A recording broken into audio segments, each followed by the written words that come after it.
Alright, welcome back. Finally made it to this video. This is actually the Spiderweb method video that I've been talking about so frequently throughout this interview prep course. The Spiderweb, I'm just going to explain a little bit about it. It's nothing more, nothing less than really mind mapping your story. However, the thing about it is, the reason why I just call it the Spiderweb method is because, you know, I use a mind map mainly because my artistic skills are not, good. But the thing is this: if you imagine a spider web, you know, you have all the webs going out, spacing out, and every point there is a singular point or a singular, a singular bullet point of your story, of the key details, facts, achievements, everything in your story. They all correspond to each other, but they're all interconnected, where the central theme is actually why an MBA. Okay, so imagine a spider web, it all branches out. You have in the central theme, why an MBA. You're basically answering that question in a sense where, if you imagine the interviewer as if you were a spider, anywhere a fly lands, fly would being the question, anywhere the fly lands on that spider web, the spider web shakes. And a spider instinctively knows exactly where to look once his prey is captured. Okay, once that point is there. The reason why I've named it this way is the following. Remember, in the beginning of this course I told you that all interviewers have two sets of questions. One set of questions are questions they're going to ask you. The second set of questions are the underlying questions of those questions. The second set are questions that he needs to answer back to AdCom. If you have a task, let's say you're the interviewer, and your job is to provide the fullest and most detailed picture of a specific candidate back to AdCom, that's your homework, that's your task. You need to be looking for the details in the interviewee's narrative that will allow you to fill that page up as best as possible for the clearest picture of the candidacy. That's your homework, that's your task. It's been shown in psychology, in research, that when we're looking for something, we tend to find it. When we're looking for something, we tend to find it. And the interviewer is looking for these answers. The spider is looking for his prey. Okay? You have to be able to show that. You have to be able to show him without it being blatantly obvious. And how do we do that? We're going to do that using this Spiderweb method, this mind map. How do you interconnect everything in a manner where if he asks you a completely irrelevant question, that still somehow shows your characteristics, your weaknesses, your strengths? You know, if he asks you, if the interviewer is asking about a question about hobbies, that interconnects with what the interviewee said about teamwork, about leadership. Okay, everything touches each other, everything kind of balances each other. Anytime you talk about one thing, it should reflect, it should shake another part of the web, whether strongly or even just a small vibration. The interviewer is going to be looking for that. That's what he needs in order to capture the prey, be able to answer his questions, to provide AdCom with the best profile that he can. That's his homework. Okay? Your job is to help him with his homework, because the easier you make it for him to evaluate you and assess you, the better it is for you to get a highly recommend or even a recommend in the event you don't quite fit the profile, but you still get a recommend. Those are the two best marks that you can get. Okay. There's a study that shows that, just to prove this theory of when we're looking for something, we tend to find it. And I think Tony Robbins was the one that really illustrated this very well in one of his lectures. He told the audience to look around the auditorium and tell them, look around for the color brown. Look around for brown. And you do that. Look around the room right now. Look for the color brown. Once that was done, he asked, how many of you noticed the color red? How many objects in your room are red? And I bet you can't answer that because you weren't looking for it. You were looking for the color brown. You were looking for the color brown, so obviously our minds, our brains visually block out all of the colors except the color brown, and so to speak. So in the sense of this interview process, the MBA interview, the interviewer is looking for the answer to is, does the candidate have a fit with the school? So he's going to be looking for fit. Consciously, subconsciously, fit. And the little details, the little parts of the spider web, the connections of the spider web that you're going to make throughout this interview are going to be key in allowing him to identify what those key points are that show how you fit with the school. Okay? So let's get started. I'm going to screen share with you my program for mind mapping that I enjoy. It's called Simple Mind. And here we go. So I opened up a new file here. We're just gonna type in YMBA. Okay. This is the main question. So usually I tend to open up another branch, and we're gonna start off with the beginning part of the spider web. Again, because of my lack of artistic abilities, I'm not actually drawing out a spider web for you. I'm using this mind mapping program mainly because, you might, the drawings are going to suck. Anyway, so one of the first things is like, walk me through your CV, or you can call it career progression, right? Cool. Career progression. What do we want to talk about? I'm gonna take one of my students' examples to kind of show you how I helped him build his spider web, right? So the first thing is, how I always tell you, like I said, start off with your education. And he studied at a place called Unicampi. Here it's in Campinas, São Paulo, right? And what it is actually, it's a school that is it's like a university city, right? Very similar to Kellogg, to Tuck. Right, the entire city is just basically built around the university. You have a very tight-knit community. All right, so here I'm just going to put in, Kellogg and Tuck, right? Kellogg and Tuck. Now let's kind of go back here. He studied engineering here at this university city. This is going to be important later. And while he was studying engineering, he was also an English teacher since he was 15. Boom. So these are already 3 key points that we've discovered about this guy, right? Let's call him John Doe, since that's the name I've been using. But also, not only that, he's also worked at, how about this? He's also provided English classes, free English classes to the underprivileged through an NGO, a local NGO. Meanwhile, in order to improve his English as well, he also studied a summer abroad at the Harvard Language School. So, wow. This right here, we're only in the first 1 minute of his answer through Walk Me Through Your Career, and we've already know this, okay? Afterwards, what he did was this.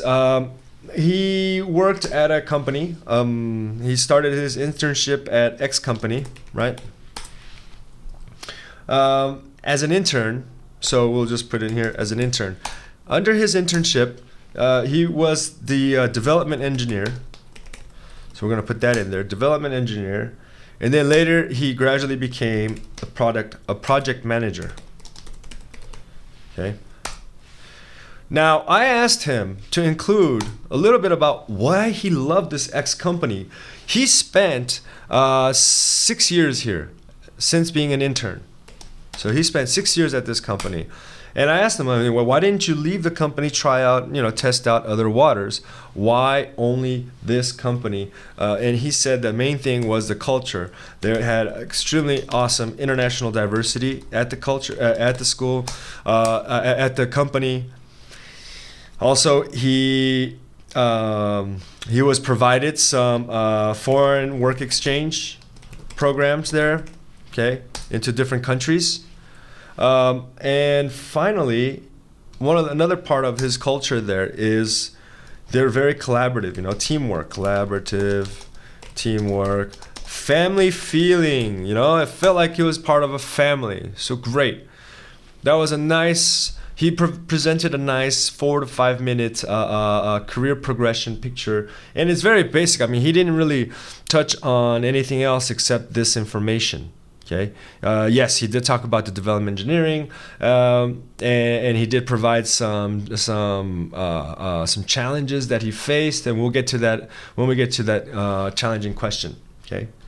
Afterwards, we talked about. As far as my question for him, I asked him what schools he was interested in applying to, and this was actually before the official mock interview. His schools of interest were Kellogg, Stanford, Chicago Booth, MIT, and Michigan Ross. Okay. He did score pretty well on the GMAT. GMAT was 720. TOEFL was 111. Okay, so this was his profile here, and then we got into the walk me through your resume question.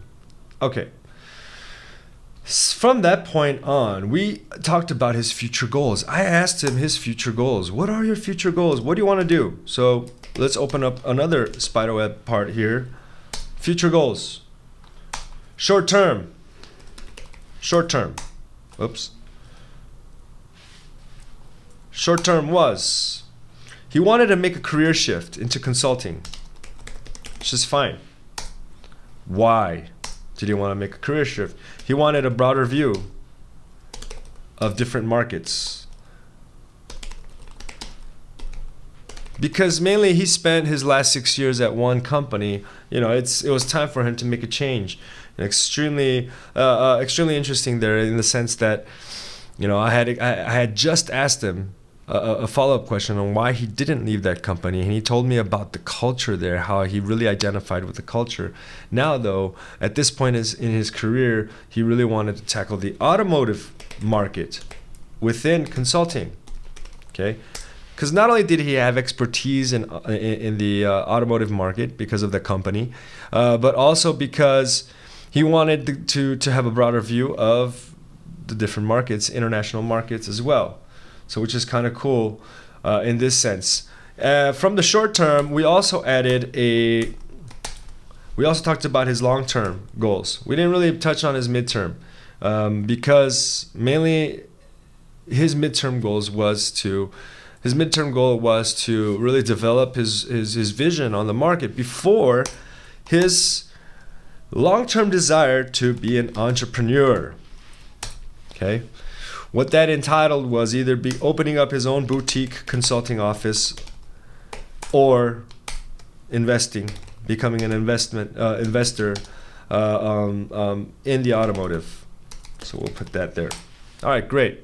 So now we have a pretty clear view. Let me zoom out here. So we've started off with our Spiderweb.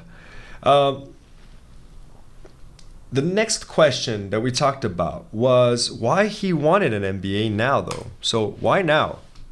Why do you want an MBA now? After 6 years at this company, why is it now?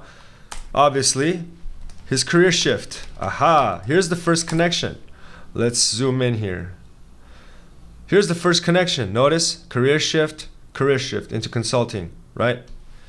Definitely needs an MBA to do this. Why? Right?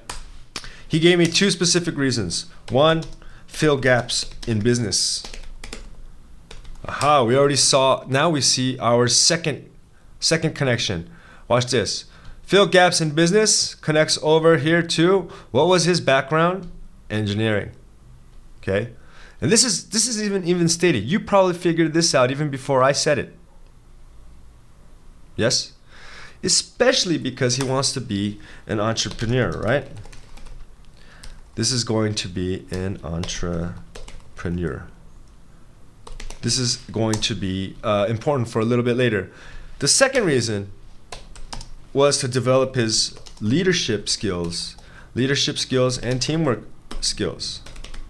Okay, let's put that down. Teamwork skills. All right. Now, in this sense, he wanted to be a better communicator, right? To have management experience. Obviously, to be an entrepreneur, he needs to be able to inspire his team. Okay, and he wanted to become a more results-oriented professional. All right. So here we go. How do we develop these skills? I mean, mainly because he was, I wouldn't say only, but he was just he recently became a project manager. He still needed to fill this gap in management. Okay, he still wanted to strengthen his ability in management. Now then, we got into talking about some of his his leadership style, right? We got into his leadership style. And one of his styles is he wants to unify objectives and goals. His other style that he really identified with was, again, communication. All right, stop. Notice this. Let's move over here. Unifying objectives and goals, right? Inspire, manage. Communication. These are his gaps on why he wants an MBA now. Yes? Even also having his eye on objectives and goals, he needed to be a results-oriented professional. That way, he can become a successful entrepreneur in the near future. Yes? Right? Does that make sense? I asked him about his gaps, his weaknesses. So let's start filling out the weaknesses. One of his gaps was he wanted to develop conflict management, which was going to be extremely important for teamwork, right? The second thing was to be able to motivate others, inspire his team. And the third weakness he wanted was gaps in business, marketing, and management. Boom. Let's take a look at this Spiderweb. So the first one, develop conflict management, which is important for teamwork. Management, which is one of the reasons why he wanted to do an MBA, but also to become an entrepreneur. You need to be able to manage conflict. Yes, that also has to do with management, developing leadership and teamwork skills, right? The ability to motivate and inspire his team. One of the gaps of why he wants an MBA now. Gaps in business, marketing, and in management, mainly because, let's go over here. Went through engineering. Okay. Looking good. Yes? So, just by looking at this, I decided to get into why this school. And we went school by school, but as for the purpose of keeping this in time, we talked about Kellogg. Because in my opinion, just looking at this section of his Spiderweb, just around this part, he has a better fit for Kellogg than any of these schools that he applied to. Despite having a pretty decent GMAT, good, a decent TOEFL, this would have allowed him to even apply to Harvard, but it's just not his fit. That's just not who he is. Look, he's extremely collaborative. He likes the family feel. Okay, Tuck would actually be another good school, but he collaborative. He loves teamwork. He's got the family feel. He wants international diversity. That's why he stuck with this company for 6 years. Having stuck with this company for 6 years shows that he is loyal to wherever location that he's in. Another thing is that links to Kellogg is that Unicamp in Campinas, São Paulo, it's a university city. What did I say here? Kellogg and Tuck. I just mentioned that, right? There we go. You notice how things are pretty much interconnected in one way or another, right? Being an entrepreneur is connected to why he wants an MBA. One of the development of his gaps being an entrepreneur. You know, it links with his leadership style and what he's been developing, right? His weaknesses, you know, he hasn't done any consulting. He's only worked for X company as a development engineer and then now a project manager. But also another weakness is, another gap, educational gap, is basically because he graduated in engineering, so he doesn't have any formal academic experience in business. That's why we decided, all right, let's talk about Kellogg. This is the school that my school of choice for him. And a couple of reasons for why Kellogg. For him, this was the best place for a very collaborative environment. Okay. Student engagement, right? Loves working in teams.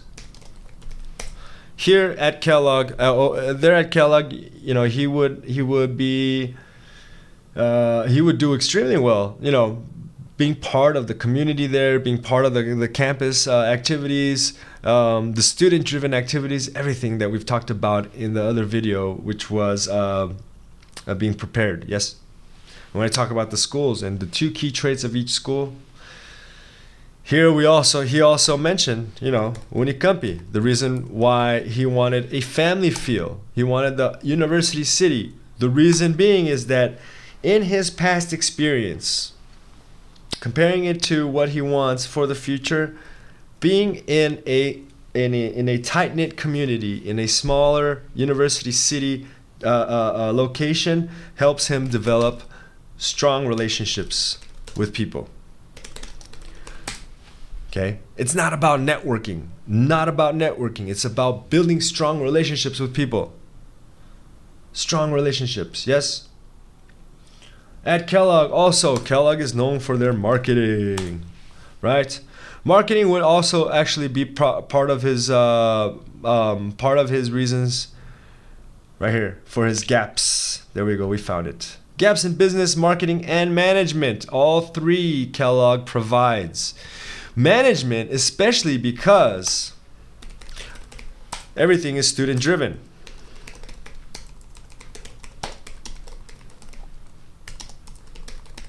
Look at that. How beautiful this spiderweb works out. Everything kind of ties into each other. Okay.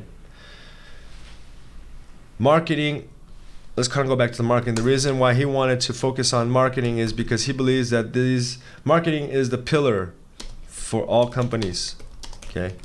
If a company cannot sell its products through marketing, then, you know, it's not going to have much revenue, right?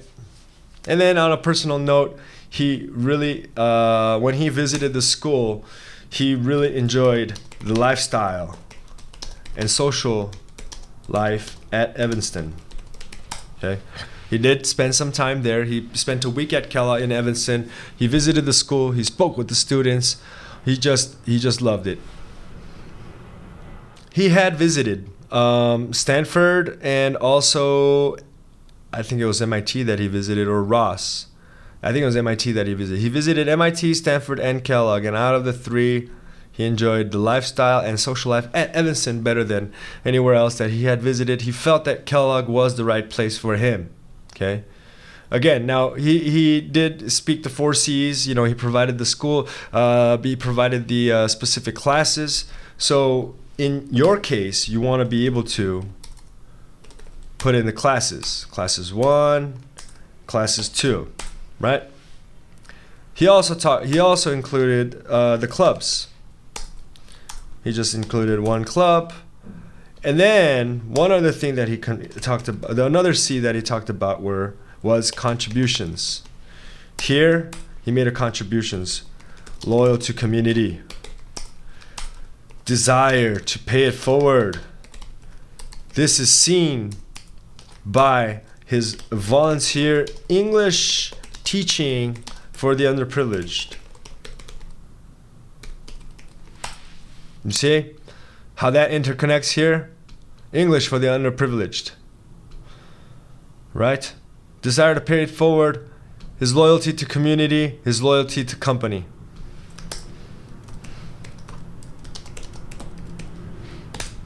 Okay, so let's zoom out here real quick, and we're taking a look at that beautiful spider web. Look at that. Notice how, if you look into this deeper, I mean, you'll see how everything sort of touches each other in one way or another. If the spider asks him about his strengths, what would you say his strengths are? What would you say? Okay. What would you say? I mean, if we still haven't gotten into the strengths, but you can say that this person, this student, extremely motivated, extremely focused on building his leadership ability. He's loyal. He's a good person overall. Loyal to the community. He has the desire to pay it forward. But also another strength you can say is his teamwork abilities. Right? He's always worked in a collaborative environment. But also his ability to handle different international cultures. Okay, because at Unicampi, no, there's not much international diversity there. But at this company, there is. He stayed on because of this international culture, but also he has done extensive foreign work exchanges. He's been to other countries and spent time there to work. So obviously, if you're managing a project, you are going to be interacting with people from different nationalities, and that's never easy. But that is something definitely that you can definitely develop. Okay. This I would suggest to include. You can include questions like strengths. You can include things about teamwork, experience-based questions. Okay. Challenges, failures. Okay. Have one example. One experience example. Boom. Okay. And then you can kind of get into situation,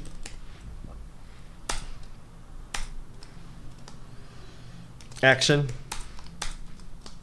outcome, moral of the story. See? Situation, action, outcome, moral of the story. It's kind of like the star method, but it's just a little bit different. I think I adapted it the use for an MBA because this is the important thing. They want to know what the moral of the story is. What did you learn from it? What did you take away from this experience? Okay. Oops. Leadership. Where's the leadership? Schools, weaknesses, leadership style. Okay. This should be leader. This should read leadership example. Okay. And then we'll have a strengths one separately. Then have 1, 2, 3 strengths. Okay. Again, you can continue building this by talking about hobbies. This guy's hobbies were playing soccer, basketball, right? And he loved doing barbecues, which is cool because who doesn't love a good barbecue? And then, at Evanston, here, where is it? At Evanston, at Kellogg, here you have a family feel, right? Strong relationship with people. You're going to call these fellow students over to have a nice barbecue, to play basketball and soccer. Loves team sports. He loves team sports. It's all about the collective. It's all about the success of the group. All about the success of the group. I actually would believe that. Where's the schools? I actually do believe that Ross was also a good selection for him. In the end, he selected Kellogg because that was the school that he identified with the most. Okay, so this is just a basic showing of the Spiderweb method. You can get deeper into this by including. Let me zoom out here. You can get deeper into the Spiderweb method basically by including more and more questions that from the list of questions that I've provided you with. Get yourself you can either draw this out with your hand, that's fine, but otherwise get a software. It's basically a mind mapping software that you can use as your Spiderweb diagram, and place in like all of the questions that will come up, and then you start answering by this. Okay, you start doing this. Just put in bullet points, because by bullet points, can you or can you not talk about this story, right here in 5 minutes. If you tried. Could you or could you not do that? Could you or could you not explain why you want to go to Kellogg? Because of this. Using this. Just this information. Could you not say it? Could you say, for example, why you want to go to Kellogg now? Why now? Right? Why now? Why don't we just bring this over here? Boom. And then what happens is, there you go. Why do you want to do Kellogg? Why now? So even if they throw in a question, a trick question like that, where they just, throw in a why now at Kellogg, there's still a way that he can do so. Okay? Let's just throw that back there. All right? That's the beauty of doing like a mind mapping spiderweb thing. Everything everything interconnects with each other. And it makes it a whole lot easier to visualize mentally. And you allow the interviewer to find its prey, or to find the answers to his questions. Okay. One of the questions is, does the candidate appear to be a person who is loyal? Here we go. His contributions is a clear example of his loyalty to his community. 6 years in his company is a clear example of his loyalty to the company, community, and company. I mean, if you don't have 6 years, this is just one example. If you don't have you don't have 6 years tenure at a company, that's not a problem. We still have to find these key points, these key details that are going to strengthen and support your decisions for your profile, okay, for your specific profile. Don't take this as the definitive way you should have walked through your career. No. This is just one guy's example. Your example will be completely different. Your diagram is going to be different. That's the beauty of this method. Okay? It's not limited to one single style. It's not limited to just one type of script. You're not typing it out. You're not typing out an 18-page narrative of your story. I've had students show up in my office who were going to do an interview development class, because I actually do two types of interview classes. I do interview development, where I work on the spiderweb method with the student, and then I also just do mock interviews. In the interview development class, he brought in, this guy, the same person brought in like a 22-page script of his story. I told him, you don't ever want to script your answers. You bullet point them, and you use this method. What method is this? And this is how I showed him. We sat down together and we started developing his mind map, and that's just the beauty of it. I mean, it's something that's not exclusive to just one type of a template. Anybody can use it. Anybody can form it. Have you ever seen two spiderwebs two identical spiderwebs exactly alike? No, never, right? You've never seen that. It's impossible. So we developed it together without even looking at his script. And I told him, I'm very sorry you spent so many hours doing that, because you wasted time. You wasted precious time, and that's not what this is about. We can't do this. We need to come down and be able to show your profile in a different way. And this is how we did it, by using the spiderweb method. If you are interested, then definitely select an interview development class with me. I will be extremely happy to help you.